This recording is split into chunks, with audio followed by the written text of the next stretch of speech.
Meus amados, minhas amadas, tudo bem, nono ano? Professor, trazendo mais uma videoaula para vocês. E continuando na aula de Geografia, nós estávamos trabalhando o capítulo 2, Demografia, tá?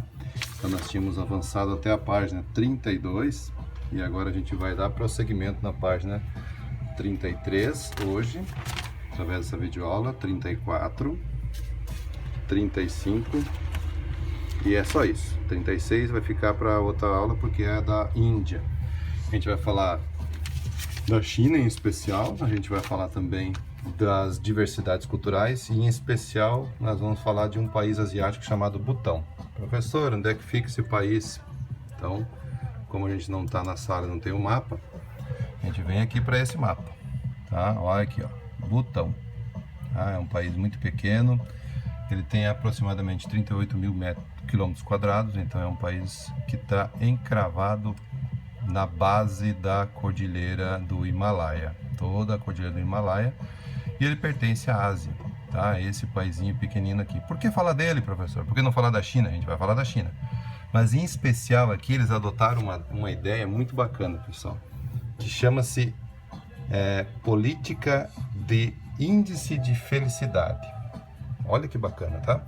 É um país muito pequeno, com um modo de vida muito tradicional, muito ainda de viver nas montanhas, de viver de coisas da natureza, tá? Eles não têm muita opção de outro tipo de função industrial, então eles são basicamente agrícola, tá? Então o país estabeleceu lá na década de 70 uma ideia de índice de felicidade, tá? E aí pergunto a vocês, como estabelecer um índice de felicidade? O que é ser feliz para vocês? Tá? Para mim, felicidade pode ser eu estar adquirindo um livro novo. Tá? Comprei um livro novo, professor. Ah, feliz, estava muito tempo esperando comprar esse livro. Então, para mim, essa é a felicidade. Para outros pode ser adquirir um carro muito luxuoso, para outro é comprar um iate, para outros pode ser comprar um terreno. Então, a felicidade pode ser de uma criança ganhar uma caneta. Então, a felicidade não tem tamanho, tá? Não tem como medir isso. Mas o país estipulou que as pessoas são muito mais, progredem muito mais quando tem um índice de felicidade maior, tá? Então é o seguinte, e pensando nisso, a ONU também adotou essa ideia, tá? E incentivou os demais Estados-membros para adotar também esse índice de felicidade. Então aqui eu vou trazer um índice agora de quais são os 10 mais países felizes do mundo, tá? Então, Finlândia, Dinamarca, Noruega, Islândia, Holanda, Suíça, Suécia, Nova Zelândia, Canadá e Áustria. Então percebo que são países que tirando só a Nova Zelândia, os demais todos aqui ficam na parte da Europa, mais a parte fria da Europa, tá? A Áustria também, e o Canadá, né, que faz parte da América do Sul. Ah, professor, os Estados Unidos não tá? Não, não entra porque os Estados Unidos têm outros problemas e eles não entraram nesse critério, né? Muitas brigas, muita intriga com todos os outros povos do mundo aí, então por essa questão não foi colocado nesse índice, tá? Atento à religião deles, que ela é budista, desse povo todo aqui, e é predominantemente, a religião é budista, predominante no Butão, seguindo depois pelo hinduísmo, né? Essas duas religiões que também fazem parte de toda a Ásia nessa questão de religiosidade, eles também gostam. Tem catolicismo? Tem, a gente vai voltar na história aí, agora entrando um pouco em história, na questão das grandes navegações. Os portugueses também chegaram naquela parte da Ásia e também tentaram impor o seu catolicismo através dos jesuítas, mas que não ficou muito presente, tá? Ainda é um país muito pobre, acreditem, a escravidão deles foi abolida só lá no século XX, tá? As próprias autoridades butanesas admitem que existem melhorias a serem feitas no país, né? Todo país precisa de melhorias, no Brasil, nos Estados Unidos, na Europa, em qualquer lugar tem melhorias para ser feitas. Então é importante que tenha essas melhorias e que sejam feitas, ok? Por que falamos do Butão? Então, só por essa consequência aí, ó, eles queriam falar que eles adotaram o sistema de felicidade e isso para eles foi muito gratificante, né? Então, ser feliz tem vários critérios. Pode ser rico, pode ser ganhar na Mega Sena, pode ser ganhar um presente de amigo que você estava esperando há muito tempo, então tudo mais, ok? Vamos falar agora da China. Cara, a China, nossa, né? Tudo que está acontecendo com nós nesse momento da história está relacionado à China, né? Mas a gente não vai falar dessa questão agora, nesse momento. A gente vai falar agora da população, vai falar do país, vai falar das suas maneiras que adotaram para fazer com que a população não cresça exageradamente e tudo mais, tá? Então, assim, a China, em 2017, tá? O censo dela apontou para 1.409 bilhões de habitantes, tá? Isso dá 6 vezes a população brasileira em um ano, tá? Então, nossa população, aproximadamente 210, então dá 6 vezes a nossa população. Não se encontra homogênea essa população toda. O que é homogênea, professor? Ela não está junto, ela não está agrupada. Olha aqui no mapa, tá? Olha o mapa da China aí. Cara, eles são o maior, não é o maior, né? O maior é a Rússia, mas é o segundo maior país do planeta. Então, assim, perceba que nessa parte mais cinzentada aqui, mais esbranquiçada, é parte de gelo, é parte de frio, é parte de deserto, deserto do Gobi, tá? A parte mais concentrada, perceba que é o verdinho, é onde existe agricultura, onde existe vida, onde existe tudo mais de tecnologia. Olha aqui o que está marcado aqui, professor. Hubei. Eles têm 22 províncias, a China, tá? Hubei é uma das províncias e desse lugarzinho aqui, Han, como eles chamam, né? É que deu origem do vírus coronavírus, ou Covid-19, tá? Só um pouquinho para a gente ver o que é. O que é Wuhan? Quem foi Wuhan? Olha aí, ó. Só para a gente ter ideia. Olha aí. É esse lugarzinho aí, ó, que eles consideram como as pessoas comiam morcego e não sei o que e tal e coisa. Cara, é muito desenvolvido. A China está anos-luz de muitos países, tá, do mundo. Eles não ultrapassarão ainda os Estados Unidos, porque eles têm uma economia muito mais consumista, muito mais capitalista, mas logo, logo isso pode acontecer, tá? Então, assim, eles têm muita tecnologia para ser aplicada, embora o país é extremamente ainda ele é agrário, tá? Tem uma diferença muito grande em relação aos Estados Unidos, que tem uma tecnologia de ponta de todo mundo, né? A China tem tecnologia, mas ainda não é aplicada nos seus recursos totais, tá? Vai demorar um pouquinho mais para eles se tornarem uma potência mundial, ser a primeira potência do mundo, ok? Então, falei de 22 províncias. A mais populosa delas é a província de Guangdong. Tem mais de 100 milhões de habitantes, gente. Metade do Brasil vivendo numa província só.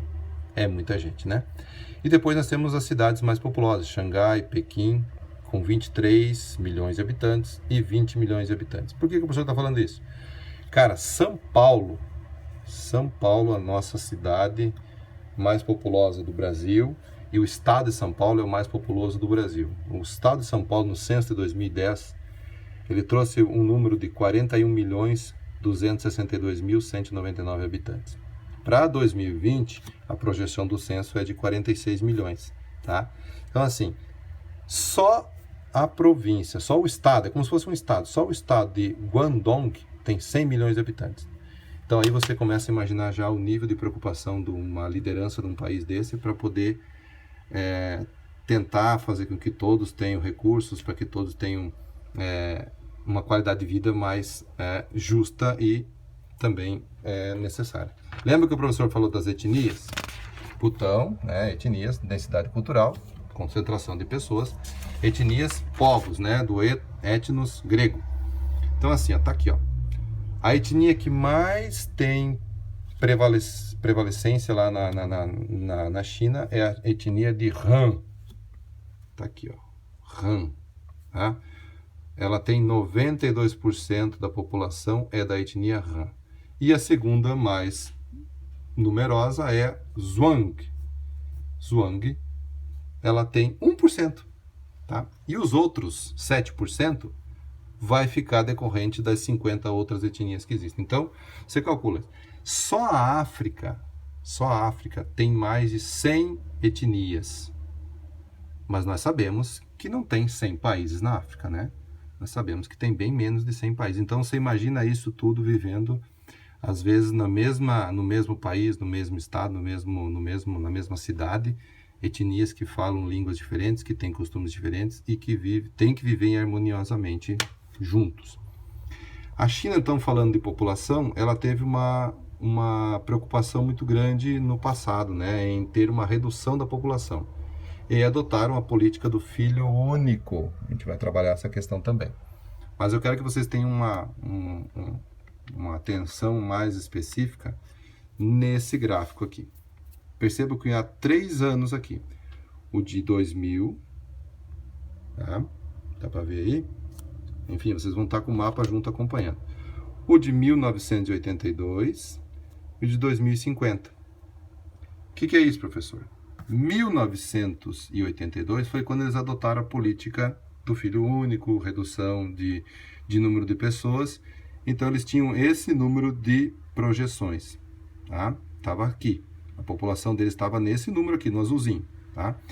Aí, quando adotaram a política, para 2000 já fizeram um censo novamente. Olha a quantidade de crianças que reduziu, tá? Era aproximadamente 10 milhões de homens e 10 milhões de mulheres. Hoje nós temos um índice de 6 milhões e meio de mulheres nascendo e homens também na casa de 6 milhões de nascendo. Para 2050 vai ter um pouquinho maior de mulheres. A projeção é crescer o número de mulheres, que é o vermelhinho, tá? Só que atento uma outra coisa muito importante. Olha como nós vamos ter uma China com muitas pessoas acima de 60 anos de idade, tá? 60, 70, 80 anos. Olha o número de mulheres que vai ter acima de 60, de 70 e de 80, tá? Muito mais que homens. Costuma-se dizer que os homens, os orbão velho, não se cuidam, são os primeiros que morrem, né? E isso é verdade, a mulher se cuida muito mais do que o homem, ela faz seus exames periódicos, o homem é machão, fala, não tem nada, estou forte, não aguento nada. Quando vê com 60 está morrendo de próstata, que é uma doença que mata muita gente, é um câncer que poderia ser evitado com um simples exame, né, de sangue ou de toque. Muito bem, mas não é isso que eu quero me ater a essa questão, tá? Então a política de controle da natalidade da China foi cercada de muitas dúvidas, polêmicas sobre o modo como ocorria e quais seriam as suas implicações. Eles não sabem dizer qual vai ser o impacto disso tudo. Nós sabemos dizer já. Olha o que está acontecendo ou o que aconteceu com a China. Olha o que está acontecendo com a Itália. O que está acontecendo? Pessoas estão envelhecendo e os jovens não estão ingressando no mercado de trabalho. Nós temos que ter uma população economicamente ativa, são aquelas que estão no campo de trabalho, são aquelas que geram renda para a população poder se aposentar e poder ter seu salarinho lá na conta. Então, essas são as preocupações sempre dos governos. Como pagar os aposentados depois que eles param de trabalhar, tá? Então, assim, muito se preocupa em todos os países, inclusive o Brasil. Ano passado conseguiu aprovar a reforma da Previdência, uns concordam, uns desconcordam, enfim, mas foi uma coisa que vinha rolando há 30 anos e conseguiram aprovar. O resultado disso é o professor que vai saber quando tiver ficar velhinho, e nem vocês, porque até quando vocês se tornarem velhos, já vai ter outra reforma, porque a coisa vai mudar muito, tá? E a tendência é que o Brasil também, para 2050, seja um país de velhos, seja um país de pessoas com mais idade, tá? Eu sempre coloco essa lógica, né? Eu coloquei essa lógica lá na sala de aula várias vezes, mas é bom sempre lembrar. A minha avó teve 17 irmãos, ela teve 5 filhos, o meu pai teve 2, eu tive uma. Então, a lógica é minha filha não ter nenhum, né? Então, assim, vai reduzir drasticamente a questão de jovens no mercado de trabalho. E nós precisamos dos jovens para trabalhar, para gerar renda, para gerar imposto, né? Infelizmente, sem imposto, nenhum país vive. Então, eles adotaram a política política do filho único. Tá? Lá em 1979, a política do filho único. Olha só que legal, em 1979 foi adotada e aí fizeram um censo em 1982, onde mostrou que era um número assustador de crianças. Olha aqui, ó, de 0, 10 a 20 anos, eles estavam na casa de 14 milhões de homens e 12 a 14 milhões de mulheres. Isso naquele ano, tá? Então a previsão era muito grande. Então, assim, o filho único, não é assim, vai ter filho único. Teve alguns controles rígidos, né? Por exemplo, o casal que tivesse um único filho único, uma única pessoa como filho, teriam vantagens governamentais e até mesmo um certificado de honra. Olha que bacana, um certificado de honra por ter um filho único. Muito bem.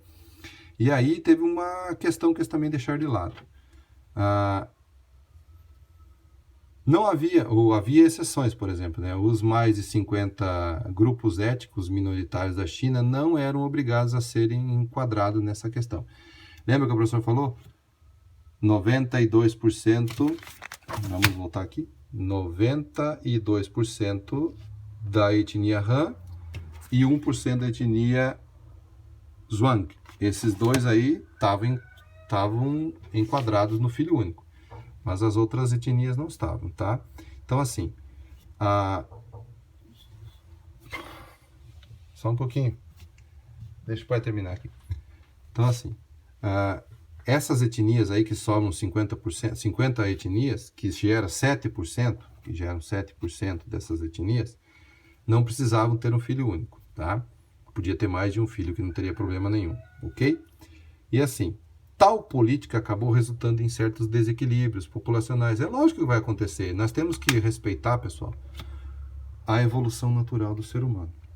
Nascemos, crescemos, evoluímos, envelhecemos e morremos. Ninguém fica para sempre, né? Ou alguém fica para sementinha aí. Só que ao longo do percurso, muita coisa acontece e a gente acaba vindo a falecer. Então, assim, respeitando essa lógica, mas se eles respeitassem essa lógica, a China teria hoje talvez 1 bilhão e 600, 1 bilhão e 700, não sei, né? Ou 1 bilhão e meio, muito mais. Isso acarreta falta de recursos, falta de alimento, falta de matéria-prima, uma série de coisas que a gente vai abordar mais à frente, tá? Então isso tudo gera uma despesa muito grande, tá? Então, assim, pensando nisso, então vai haver um desequilíbrio. Vai haver um envelhecimento da população, voltamos ao gráfico, tá? Olha o gráfico aqui, projeção para 2050. Será que vai acontecer isso, professor? Não sabemos, mas são projeções que são feitas em cima de números e eles também não erram muito longe não, tá? Muito bem, envelhecimento, certas regiões vão ter problemas com mão de obra, vai haver mão de obra, falta de mão de obra, vai haver áreas urbanas com sérias dificuldades para os trabalhadores e tudo mais, tá? Então, assim, isso se aplica muito lá na parte da agricultura, na parte do campo, no meio rural. Na cidade mesmo, onde o capitalismo está imperando com sua maneira muito radical de vencer através de trabalho e tudo mais, eles não vão dar muita bola para essa questão, não. Por quê? Perdendo os recursos que a China ia dar para eles não ter um filho, só um filho único, eles não estavam preocupados não, porque eles tinham muito dinheiro através de recursos financeiros. O impacto associado à perda do benefício não era tão sentido por esses grupos sociais, tá? E diante de todas essas mudanças, a configuração da população mundial da China, ela vem envelhecendo. Em 2015, a política do filho único foi extinta. Olha que bacana, se cair algum vestibular, se ganhar alguma prova, hoje não existe mais controle de nascimento de filho único na China, tá, gente? Acabou esse negócio, tá? Porque eles estavam preocupados que isso vai impactar na vida deles lá futuramente. O fim dessa medida já produziu algumas mudanças, porém os anos de consequência só serão sentidos mais à frente. Não nos permite avaliar com segurança como será o comportamento demográfico do país. Tá? Então, assim, pessoal, China, país populoso, país que tem uma economia que cresce a números muito grandes, né? Isso assusta muito os outros países, mas enfim, eles Tem muita coisa que a gente não sabe se é verdade do que acontece na China. O governo esconde muita coisa porque são socialistas, comunistas, né? Então eles não existe socialismo de mercado que eles chamam, né? Você pode investir no país, pode ser um capitalista, pode investir no país, mas ainda o sistema de governo controla tudo o que acontece lá dentro, tá? Você não é dono 100% do que você adota a sua empresa lá dentro, você tem que ter uma particularidade. Enfim, a gente sabe que muitas empresas do mundo acabam se instalando lá naquele país porque tem uma mão de obra muito barata. Para não estender nossa aula, que já chegou em 20 minutos, tá? A gente vai concluir agora, tá? Então, assim, não vou deixar tarefa, e essa aula vai ser passada amanhã, sexta-feira, dia 3 de abril, e à tarde a gente pode combinar alguma coisa de fazer uma live para tirar as dúvidas, para poder fechar melhor essa partezinha. Para a próxima semana o professor vai estar gravando sobre a Índia, tá? E aí a gente finaliza essa parte que fala da Índia. A gente vai para povos da Oceania, que também é em particularidade, vai falar da Austrália, vai falar da Nova Zelândia, e vai falar também dos aborígenes, desses povos aqui bacana, tá? Muito bem, por hoje, então fica isso. Muito obrigado por terem assistido a minha videoaula. Deixa seu joinha se gostaram, deixa seu like, né? Como é que o professor fala? E seu dislike se não gostou. Obrigado.